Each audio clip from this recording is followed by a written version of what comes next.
So before we open up for general questions, any kind of statement, general statement that you'd like to make? If so, just go ahead and start.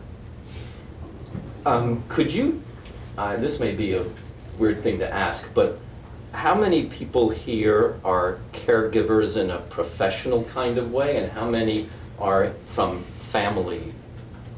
Like, is anybody here involved in a professional kind of way as caregiver? On both. Both. I was before this all happened. I'm just wondering as to, you know, Ask who family. to direct as. Ask family. How many family caregivers? Family is everybody else here. Okay. Well, I mean, obviously, I think that those of us who have family as caregivers are incredibly lucky. So much of what gives us pleasure day to day and happiness day to day surrounds things that are familiar to us, things in our history and our past that we've loved and liked, and to have that historical view in our caregiver makes all the difference in the world, because that person knows what we like and what we like to do and what we enjoy and stimulate us and keep us social and so forth, you know, is absolutely key. So there's a huge advantage to being in that kind of an environment, as opposed to some of us who would be in the mid to later stages of the disease and would not benefit as much from having the knowledge about the history of the individual. So just wanted to mention that, but I think it's really crucial to remember that we are not diseases, we are people. I have a disability, but I'm not a sufferer. I hate the terms that are used so often. Sorry, I apologize. I'm going to say just a little bit. But my wife generally keeps me online here as to how much I should say, but I got to say this. We are not symptoms, we are not diseases, we are people, and I'm not suffering, I'm living as well as I can with this disease. Excellent. Does anyone disagree up here with that point? Does anyone feel like a sufferer and feel like you're I feel frustrated. frustrated? Yeah, very frustrated. Because I thought that I was doing okay. And then you find out you're not, because someone has to tell you that sometimes. And now, I agree with her. Yeah, please. I went through a bit of that in denial when I discovered that I had a problem. I didn't really accept it Yeah. because I was a very independent, very successful businessman, and I pretty much could dictate my own ways, and I didn't realize how serious it was at first. My wife, she says that my neurologist told me where I was headed, and I think he was right. And but I did fight it. I definitely fought it. I had ignored it. I told myself that there was nothing wrong with me, and then I learned and realized that there was something wrong with me. And yes, I had early onset portions of Alzheimer's, and I accepted it. And like I said a little earlier, I'm being repetitive, but I'm going to play the cards that were dealt to me, and I'm going to keep on trucking and going until the lights go out. It's as simple as that. And I thank my wife, because she does put up with me. And yes, there's an occasions when I lose it just a little tiny bit.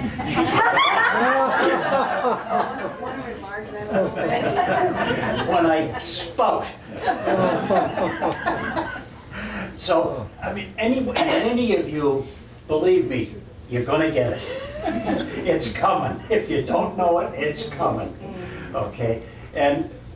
But I really do consciously try to behave.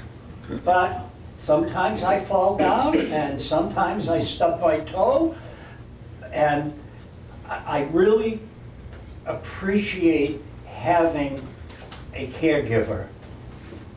And And on top of it all, she's a fantastic cook. And even if she isn't Irish, she's okay because she's a nice girl from Sicily. And she doesn't carry a knife with her anymore.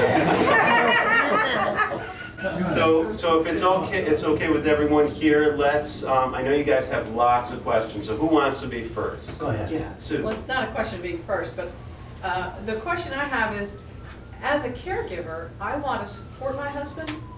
I don't want to enable him or do things for him that he can do. And I've found that it's a fine line for me to figure out how to help him without taking away things he could do, or enabling him or leaving him out there where he's frustrated. And what have you guys found? Are there things you could tell that would help me? I have gotten to the point where I will go to my wife and say, I can't remember how to do it, or something like that. Because I have lost part of my memory. And, but there are things that I can do. And those are the things that I typically try to do. But I'm smart enough I think I'm smart enough to back off and not light the house on fire or something, that type of thing. And I think I think she has to put up with me, and it's tough for her, I know that. She's a very highly educated person and trained in her field, and there are times that I'm a little behind the day. I'm a day late and a dollar short. But, so prepare yourselves for that. The likes of me, I was well-educated, hard worker, had a good business, did well, gave it up, gave it to the help, and retired. And because I was burnt out, is what I was. Excellent. Dave? Sue, you can't win. You're in the situation, it's tongue-in-cheek, obviously, but the fact is, if you try to help them out, it's either going to be too soon or too late.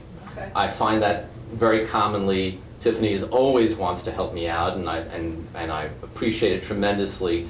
But we, jokingly say, well, I remembered that. If you just give me a minute more, it would have come out.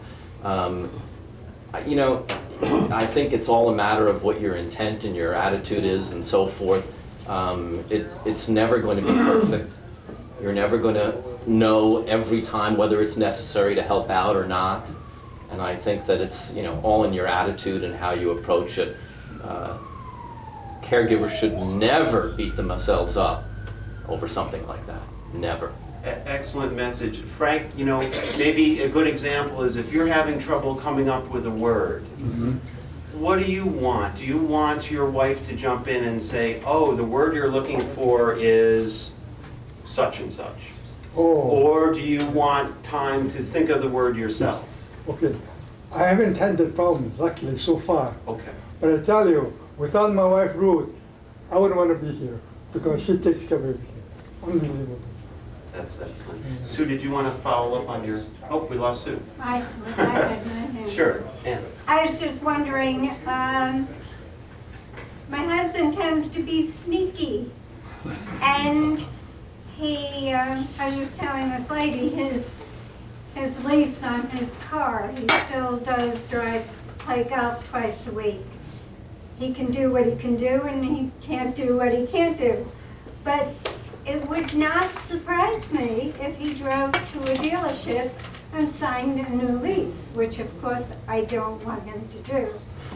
And so I finally, or we had a cop show up at the house. Why?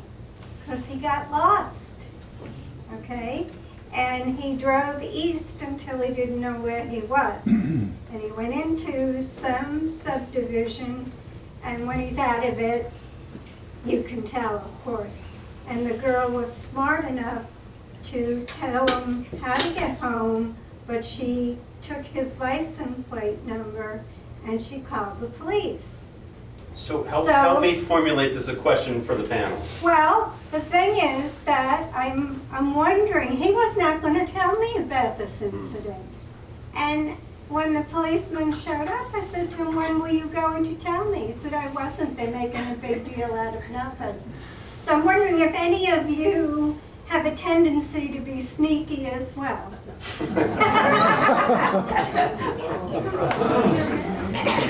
Yeah, Jeff? Well, I just talking about the driving, because that's the one thing that I really miss. By the same token, I'm pretty sure I know mechanically how to drive a car, but I would have no idea where I'm going really. And the other thing is I can't react to things quickly. So that if I was gonna have an accident or a turn, I know I couldn't react to it, so it would be a disaster, so. But if the driving test was, what does this lever do on the car, what does this pedal do, you pass with flying colors. It's just putting it all together in that active driving And environment reacting quickly. and reacting quickly. John? But I can also say that I do not drive anymore. My wife does all the driving. My neurologist told me that what has happened to my brain has removed my ability to make a snapped decision. So I'm driving down the road and here's this kid chasing a ball and I'm gonna kill the kid, is what he told me. And he was right. And I gave up driving, and I was a person that was very much a driver. And now I don't drive. And I got rid of my cars. Mary Ann is the driver, and I trust her completely. But keep that in the back of your mind. You might want to talk to somebody's neurologist, your husband's, and see what they think about his ability to make decisions.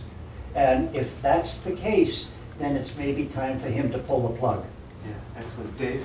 I'm going to disagree a little bit. I think it's time to pull the plug. I don't think that you need to have a neurologist tell you.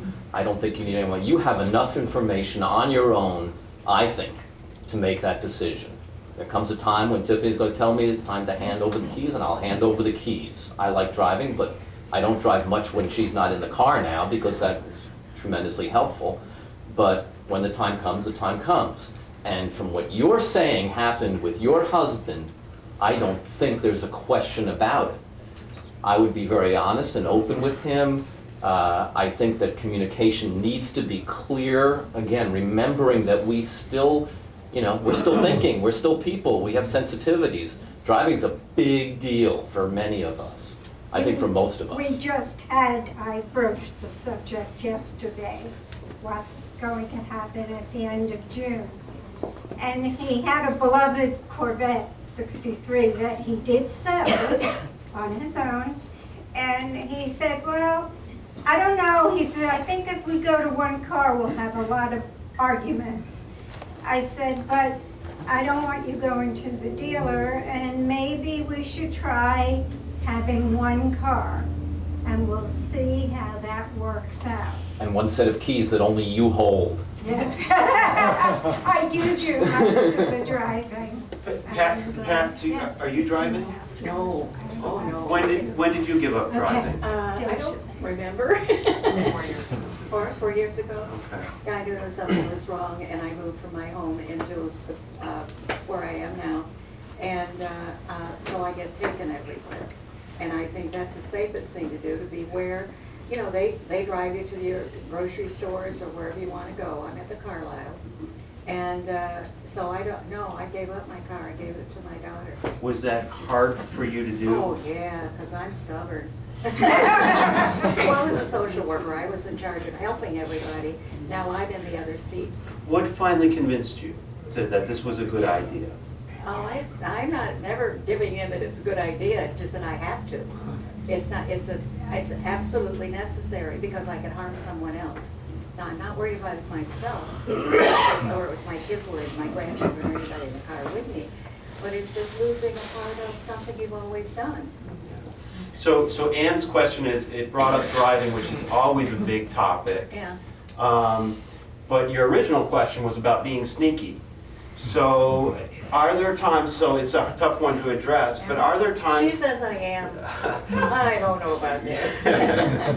But are there times that you feel like, I saw her. I know what they're gonna say, I love them, they're my spouse or so forth, they're gonna tell me this, so I'm gonna do this because I know what their objections are gonna be and I'm gonna not gonna ask. They just took my keys away. That worked very well. Did you get angry, Pat? Oh, I don't remember that either. My memory is really, really wrecked, yeah. Okay. Anyone want to address the sneaky going around what you think is going to be objections? Well, my wife and I, when I'm not, well, I can be very sneaky, but I've told her we do everything together. So she's with me all the time, and so I can't really be sneaky.